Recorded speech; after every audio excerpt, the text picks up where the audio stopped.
River dolphins are super cool and super important. They're top predators in some of the world's biggest rivers. But here's the sad part. All 6 types of these dolphins are seriously at risk of disappearing forever.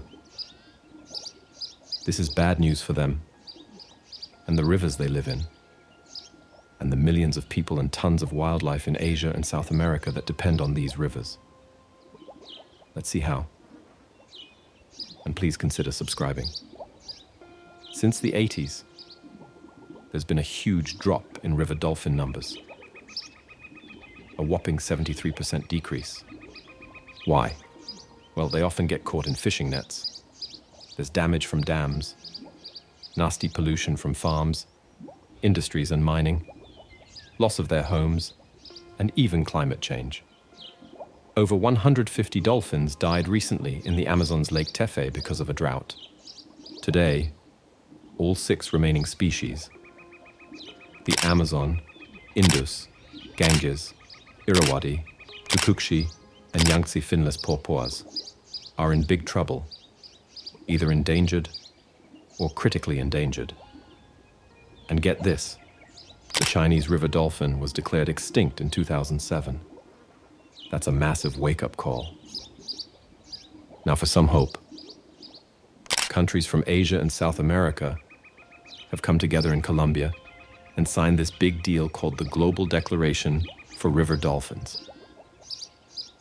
This is huge because it's a plan to help these dolphins bounce back. But it's not just about the dolphins. They tell us a lot about the health of major rivers like the Amazon, Orinoco, and others.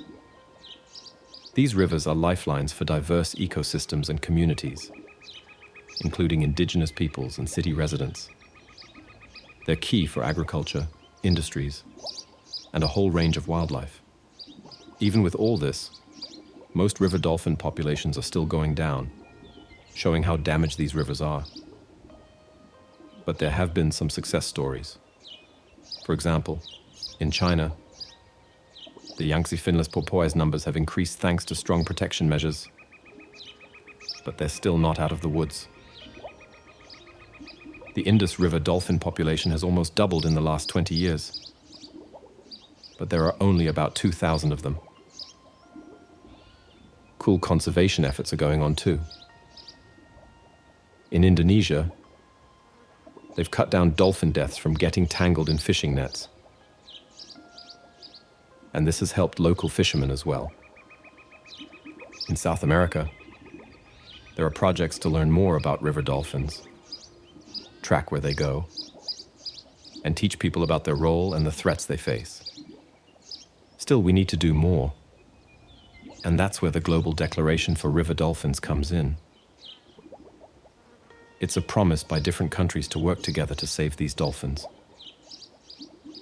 The big picture is not just about saving the dolphins, but also taking care of the rivers, which are super important for healthy communities. This commitment is a step towards a future that's sustainable and good for nature. Subscribe if you liked the video, and there's another one showing on the screen.